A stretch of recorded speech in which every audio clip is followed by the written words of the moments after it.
We're going to be talking about raising kids in a multicultural, interracial, racial...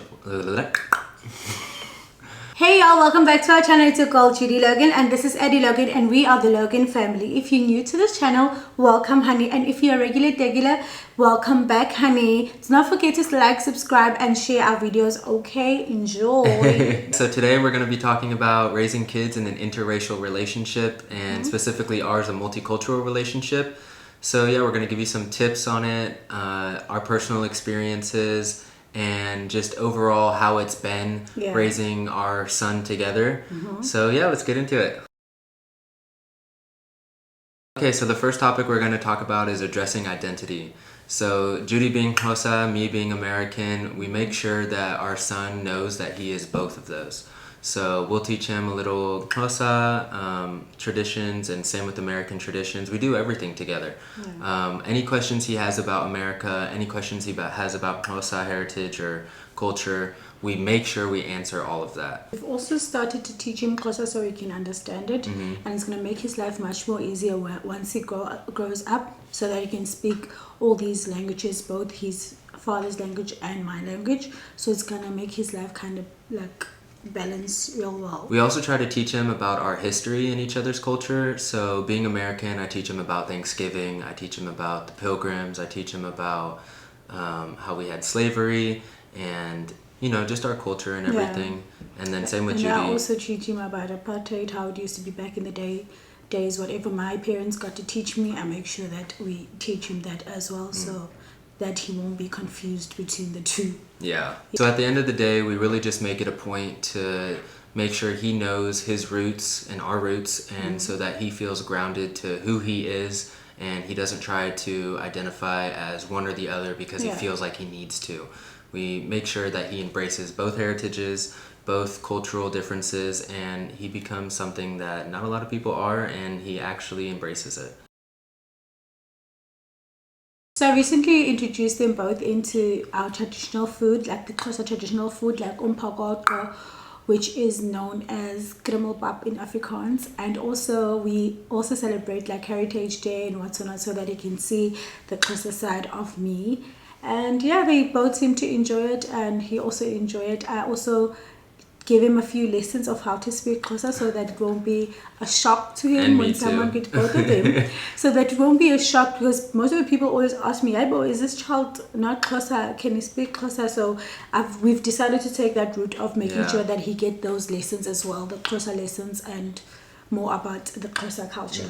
And same goes for me. So I teach him about holidays in America, such as like 4th of July, Independence Day, Halloween. They never really celebrated Halloween before. Because in South Africa they think it's satanic, but as long as you don't do that weird Satan stuff. I think as long as you don't praise it. I got to understand that as long as you don't praise it and just do it. It's just fun for kids to dress up and do makeup or whatever and go trick-or-treating, which you can't really do in South Africa here, but eventually when we go to America he'll be able to do that. But I teach him about American food. He knows hot dogs, he knows hamburgers, he knows pizzas, he knows French fries. But now he really knows it. Giving him tacos. He hasn't had tacos before he met me. I told him what a meatball sub was and taught him how to do that. And so he kind of gets the best of both worlds. Okay, this is kind of a tricky topic to teach a child, but what we ended up doing was just telling him how he can explain to others who he is, and if he gets any bad reactions from it, how to respond to that. So a few ways we told him how he can explain who he is if people ask him, what is he, like in a race-wise, he just says American Xhosa. And when people say, what do you mean American Xhosa? He says, my daddy's an American and my mommy's Xhosa.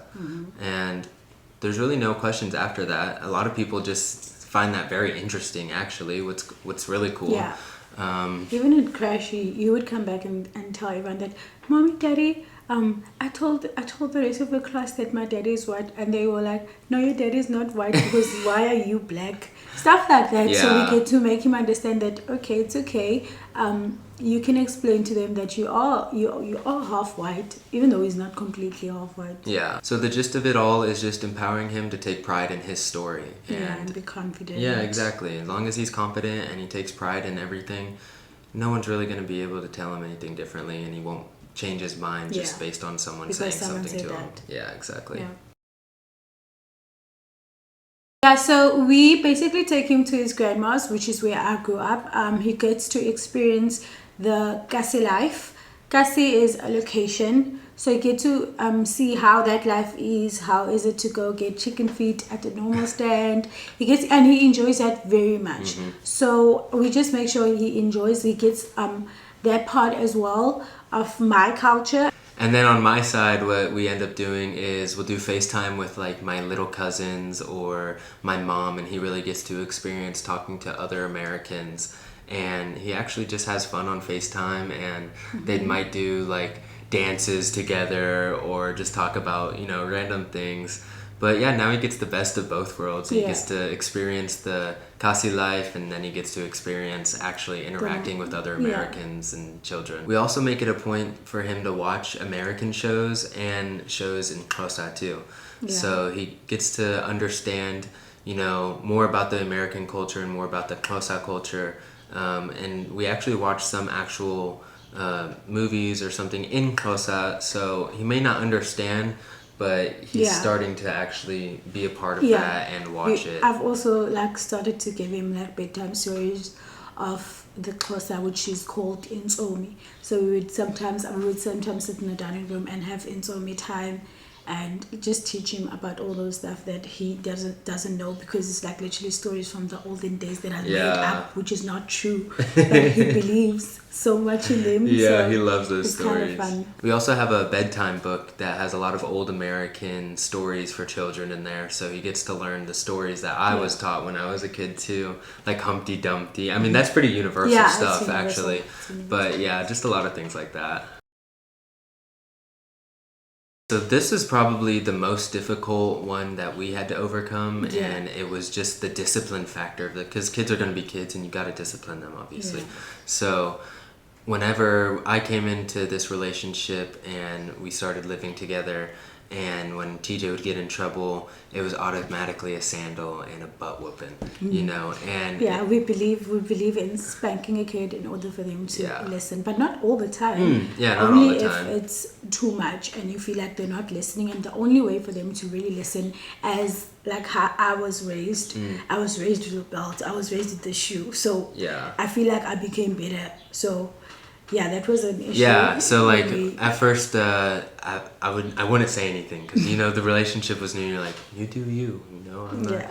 But then after you develop such a relationship with the kid and for your wife and everything, you're just like, okay, I really need to say something, because in my opinion, this isn't right. Yeah. So we had to talk about it, and just because in my culture, or not really in my culture, I guess Americans probably do spankings also, but in my family specifically, we just got really punished. You'd get your phone taken away, you'd get grounded, you'd have to, my dad used to make me write 100 sentences of saying I'm sorry or something. Of which we do the same, but it depends on the situation. Yeah, but now we do more of, now we really just do that, actually. Because kids don't really care if you do that punishment, especially with black kids. If you give them those punishments, they'll be like, ugh, I know, I'm just going to get grounded. Oh, they're going to take my phone, so I don't care. But they still do the same thing. So the only way for them to listen, hence why I did it, was through spanking him, so that he knows that I'm not supposed to touch that. I'm not supposed to do that. Yeah. But now, we just really, if he gets in a lot of trouble, we'll ground him for a few days, or we'll take TV time. But we always make it a point, and this is what I've learned from honestly just looking up parenting stuff, because when you're in a relationship like this, Google is your best friend. You're going to look up everything. Because you're not quite sure why is the child sometimes behaving a certain way. So especially when you have a new person, like for me, I had a new person, so which was new for him.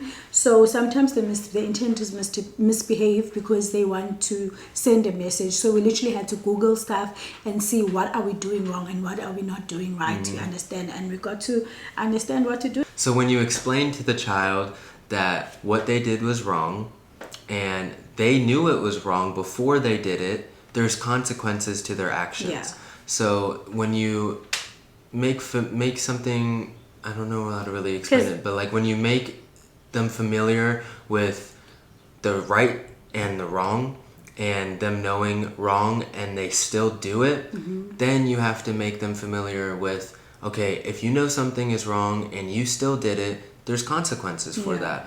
And now, since you did it and you knew that you weren't supposed to do it, you have no TV for the day. Then he realizes, okay, so now I shouldn't have done this because this wasn't right to do, and now I have a punishment for it. So yeah, that's really the best way to go about it, is explain to your child that you knew it was wrong, and this is what happens when you know something's wrong but you still go ahead and do it.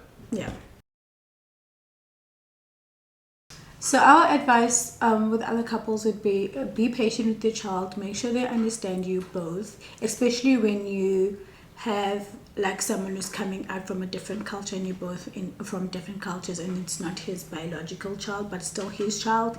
So you have to make sure that you both patient with each other, because it might be new for him, it might be new for me, and then we blend whatever we have together and teach the child that way. So be patient with one another, be patient with the child, let the child understand why certain things happen and take place, and just try to make it fun. Really, the key is making it fun, because if you can make it fun at an early stage, it's probably going to be so much smoother. It wasn't really that fun at the beginning because we all moved in very quickly, and he had to change schools. He moved from being with his grandma to being with us full time, so it was all brand new to him, you know, and it was brand new to me. I never had a child before.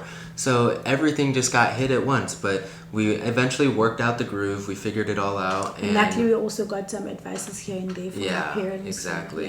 Use your family too. If you don't know something, you don't know how to act, call your mom, call your dad, whoever you have to call, and ask them, okay, the child is behaving like this. Why do you think this is happening like this? You understand? Because my mom would tell me my brother like literally acted a certain way when my mom was with my dad, so it was a whole mishmash. And I also encourage you, if when you do call your parents, make sure your partner is there to also talk to the other parent, because it builds a better relationship between your in-laws and yourself too, when you're actually a part of something like that, and they can see, oh, you're really taking, you know, responsibility for this child, even though this child wasn't yours before. All right, guys, so we'd love to hear from you in the comments maybe about how you deal with your relationship and family being interracially and interculturally combined, and what you guys do to get over those hard situations that you try to overcome. Okay, guys, we have come to an end of a video. Do not forget to like, comment, subscribe, and share that video with your friends and your friends' friends.